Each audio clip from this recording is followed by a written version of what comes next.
Bahujan Samaj party में मची उठापटक के बीच कड़े फैसले लेने के बाद मायावती ने एक बार और बड़ा संदेश देने का काम किया है।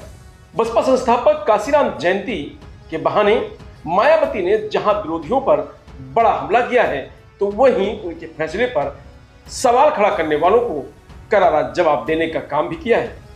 मायावती का संदेश अब चर्चा में है। मायावती के इस संदेश से कई मायने निकाले जा रहे हैं। दरअसल आज बसपा संस्थापक काशीराम की 91वीं जयंती है। इस मौके पर लखनऊ समेत प्रदेश भर में बड़ी धूमधाम से काशीराम की जयंती मनाई जा रही है। काशीराम के बहुजनों के उत्थान के लिए किए गए कामों को याद किया जा रहा है, तो वहीं काशीराम के संदेशों के जरिए एक बार फिर से दलितों को साधने की कोशिश की जा रही है।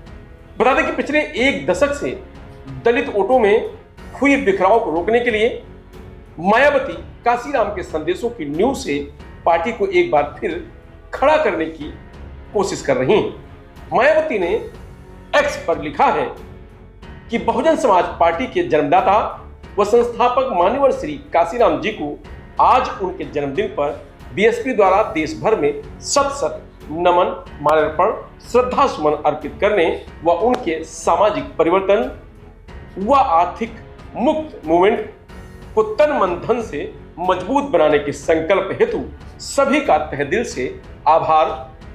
बहुजन समाज को अपार गरीबी, बेरोजगारी, शोषण, अत्याचार, पिछड़ेपन, जातिवाद, सांप्रदायिक हिंसा व तनाव आदि के त्रस्त जीवन से मुक्ति के लिए अपने कीमती वोट की ताकत को समझाकर अपना उद्धार स्वयं करने योग्य बनाने हेतु सत्ता की मास्टर चाबी प्राप्त करना जरूरी है।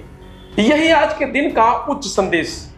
यूपी की विशाल आबादी को अनुभव है कि बीएसपी का आयरन लेडी नेतृत्व कथनी में कम व करनी में ज्यादा विश्वास रखता है और अपने शासनकाल में बहुजनों का सर्वगीण विकास करके उनके काफी अच्छे दिन लाकर दिखाए भी हैं, जबकि दूसरी पार्टियों की सरकारों की अधिकतर बातें व दावे हवाई व छलावा।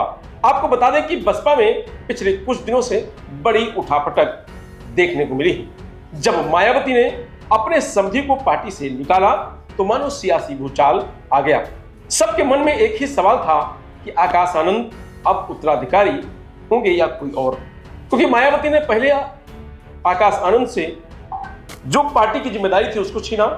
उसके कुछ दिन बाद मायावती ने आकाश आनंद को भी पार्टी से निकाल दिया। फिर अपने भाई आनंद को आकाश आनंद की जिम्मेदारी दी और रामजी गौतम को जिम्मेदारी दी, लेकिन आनंद ने भी आकाश आनंद की जो जिम्मेदारी थी और जो आनंद को दी गई थी उसको नहीं स्वीकार किया। फिर मायावती ने उसको भी वापस लेकर के किसी और को जिम्मेदारी दी।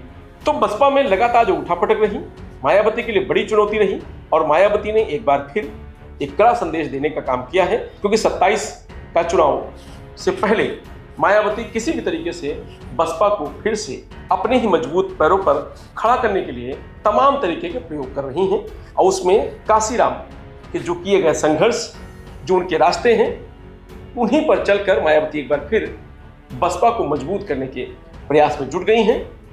जो आज काशीराम जयंती के दिन जिस तरीके से प्रदेश भर में काशीराम को याद कर बहुजनों ने उनको नमन किया है, उनको याद किया है, बहुजन मायावती के नेतृत्व में आ सकते हैं, ऐसा मायावती को महसूस हो रहा है। और मायावती इसी लाइन पर अब जुट गई हैं, क्योंकि वो अब नए अवतार में हैं, नए संदेश के साथ, नए तेवर, नए कलेवर के साथ अब बसपा को खड़ा करने के लिए लगातार प्रयासरत हैं।